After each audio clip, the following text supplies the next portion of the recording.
So let us move to a different or a interesting topic, which is, we all are aware of Mahindra launching their new EV car, and that has made lot of buzz around, right? Yeah, in the last podcast also we mentioned it. Yeah. Like, after that is when I actually started getting into it and seeing more videos, and it is a crazy car, guys. I mean, Rear wheel drive, amazing.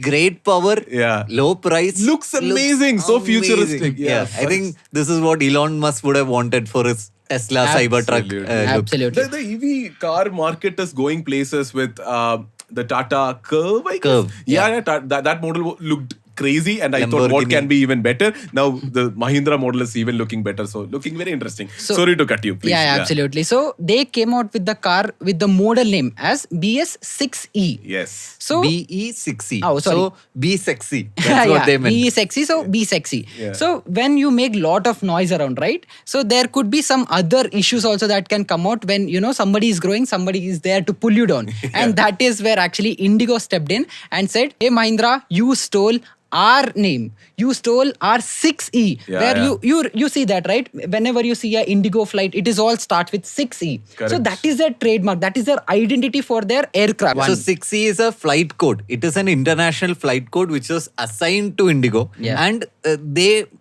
even took a trademark for it. Oh, Right? They interesting. took copyright for it. So what I see here is Mahindra has very blatantly infringed on that trademark. Absolutely. It's been iconic, right? Yeah. Indigo has always embraced it, that 6C turning to sexy. Yeah. Right? I think Indigo only brought it to the mainstream. As I strongly agree to that. I've been seeing that for a very long time. And if Indigo is actually going with a case on Mahindra, I see nothing wrong in it, because Indigo put in all the effort to popularize it and build a brand around it. And Mahindra just coming out of blue and like snatching it away doesn't look cool, right? Yeah. But again, my point being, aren't this regular stuff in the corporate world? Some company doing something, some other company slightly infringing on copyrights and taking inspiration or copying stuff. Like, why should investors be even caring about this? I mean, Indigo investors, Mahindra investors, I think they are the people who are at least... See, there are people who are listening to the story and finding fun in the story, but then there are real investors in Indigo and Mahindra Yeah. trying to understand, hey, will this have any impact on the stock price? And I think,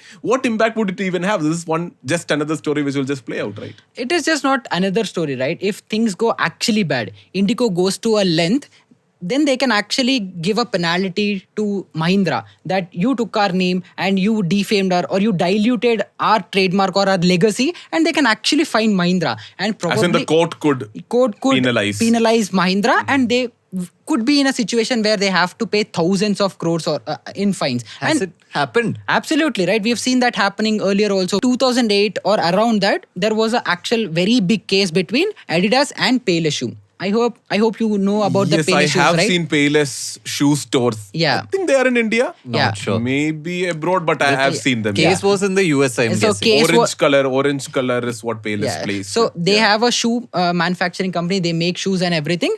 So they actually tried to copy Adidas. So the Adidas strip logo that they had, and 3 stripes. Absolutely. Yeah. So I think Payless has 4 stripes. Yeah. They're definitely trying to do something around the Adidas So story. then actually Adidas put an infringement case on this Payless. Okay. And they actually had to pay $305 million, which is close to 2,500 crores. And that was a settlement that happened there. So Oh, okay. when brands try to copy some other brand, and if the owner or the major brand that created stuff, or they had the trademark, if they feel that their trademark is getting diluted or their brand is getting defamed by, or somebody else is using it, they can actually put a case in the court, and they can file a case, and court can penalize them, and it can go to any Which is extent. exactly what is happening here, right? I mean, that is what Indigo is doing with Mahindra. So what you're saying is things could get serious. Yeah. And if it gets serious, and if court decides to do something big about it, then Yeah. maybe Mahindra investors might have Yeah. to care about it. If- Because you're talking about thousands of crores here. Absolutely. Yeah. If Indigo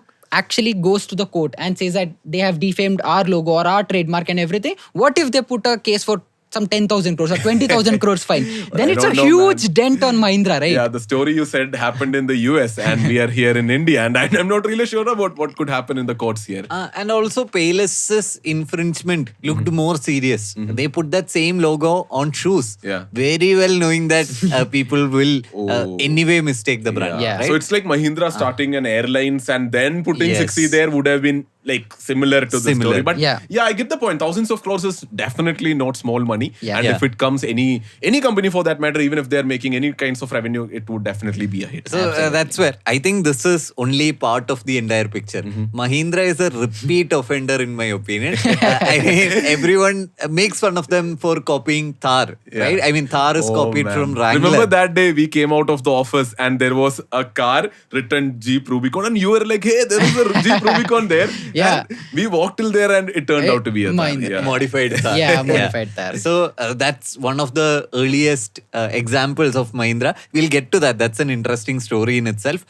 Then even the recent Mahindra rebranding, if you looked at their logo in the recent car launch, it looks a lot like Meta logo. Have you noticed it? Yes. So in the 1940s, Mahindra obtained a license to assemble and sell Willys Jeep in India. Okay, and that license still holds today. And they have modified it multiple times. And even the Thar that they're selling today is a variation or a lookalike of the Willys Jeep. So in India, they have the license to do so. But the moment they decide to export is when things start getting messy. This was a case in the US court. Even in Australia, where Mahindra is really strong, the Thar is not sold there. So only when they are selling it in India, they don't have any issue. But if they try to go international and try to sell it somewhere else, they could have some issues there. Yeah, people actually make fun of Mahindra. Yeah, But that's what I'm also thinking. People shouldn't be making fun of Mahindra or diss Mahindra because they have the license. They have the license, Yeah. is what I understand. Interesting. This In is India, great. in India, for them to sell what they're selling today, there are no issues. There are no cases in India against Mahindra today.